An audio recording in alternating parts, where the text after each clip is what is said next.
My name is Patti Guzman. And I'm Evelyn Bass.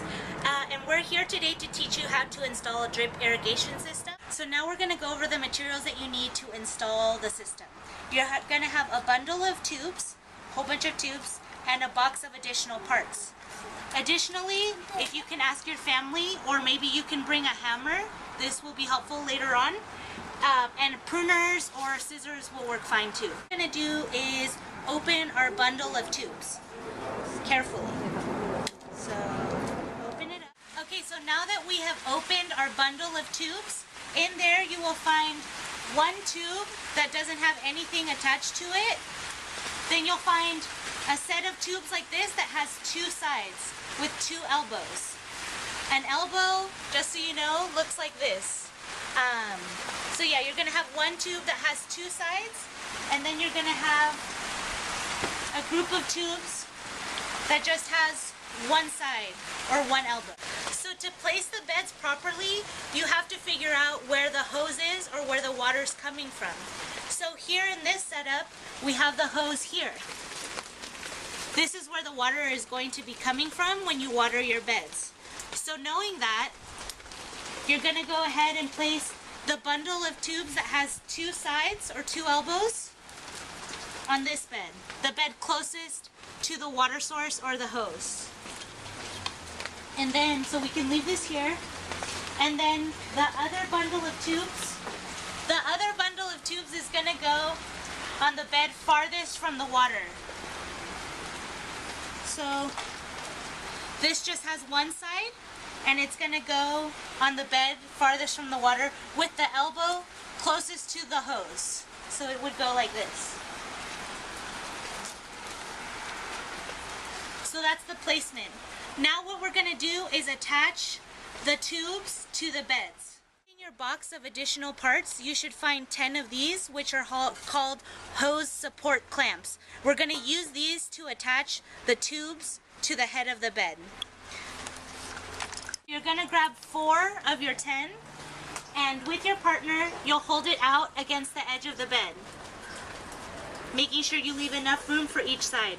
Then you're going to put 4 along the head, spread out evenly. So just like this, and you're going to put it on the tube and then hammer it in. Make sure you hammer carefully.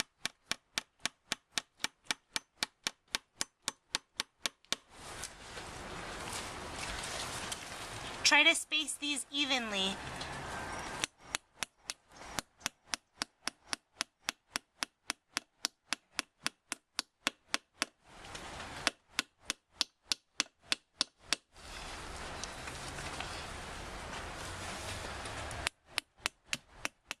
And I have gone ahead and attached our tubes to our beds. You can see there's 1, 2, 3, 4 clamps on each head of the bed. You're going to save 2 for later. So now what we're going to do is connect both of the systems in between the beds underground. In your box of parts, you're going to find 2 more elbows, 2 extra elbows. First, what we want to do is attach them in between the beds. You want to attach them to each short piece of black tube that's hanging off, like this. A good method is to put your finger 1 inch down and just wiggle it to that part. You want to make sure it's really far in, so later on it doesn't come off. Okay? So now you're going to take that black piece of tubing from earlier, and you're going to attach it to one side of the elbow, like this. Again, making sure that you push it in far enough. Then, with your partner, they're going to hold one side, and you measure to see how long it takes to get to the other side. Then you're going to take your pruners and cut this piece to the right length. Then you're going to attach it to the other elbow. While you're doing this, try not to get too much dirt inside of the tubing because that can clog the system. As you can see here, now we've attached the tubing down the side of the bed. We also dug down a little bit to make sure that it's laying flat and going straight down. So you might have to do that too. Just dig out a little bit here, and once you're done, you're just gonna backfill and cover the tubing at the bottom. Now we're gonna use the 2 clamps from earlier and attach the tubing down the side of the bed.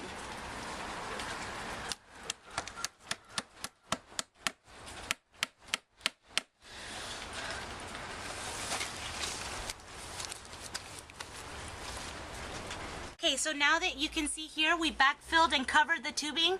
This is really good because now no one is going to trip when they're walking down the aisle between the gardens. Alright, so now what we're going to do is grab these are called soil staples, and they should also be taped to your box of parts. You should have 10.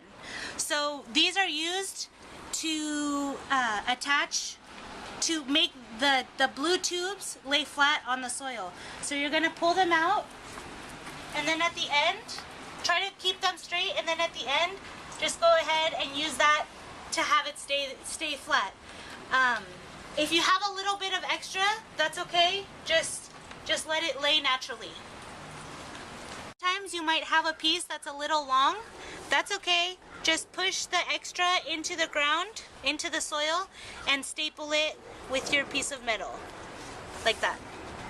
Okay, so we finished pulling out the emitter lines, or the blue tubes. In the end, it should look something like this. We did it on both beds.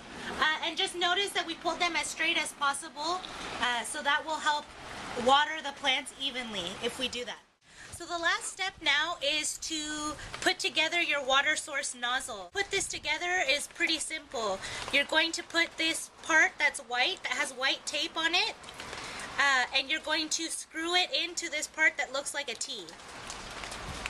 So try to screw it in tightly so that there's no water leaking later on.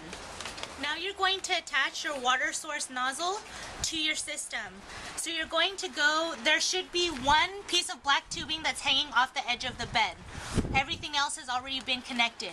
So what you're going to do here is take this part of the nozzle, and you're going to push the tube onto that. This might take some force, but eventually you should be able to get in there. So now I got the tube on there. It does take a little bit of effort to do it, but wiggling helps too. And then what you're going to do, there's this little part that rotates here. You're going to go ahead and rotate it, pushing it down. You can feel it tightening. That locks the nozzle onto the tube. So now your tube is attached. For the final step that we're going to do is connect your hose to your water source nozzle. So go ahead and screw it onto the blue part of the nozzle, and then your whole system will be complete. So now that we're going to test our system, you want to go ahead and turn on the hose, turn on the spigot outside, and don't turn it on too strong, just really softly turn it on, and you want to wait a few minutes and check that the water is dripping all the way to the end of the system. That way you can make sure there aren't any leaks and that everything was connected right. So once you finish, make sure you pick up all your materials and you leave the area as clean as possible and return the materials that you borrowed. Thank you so much.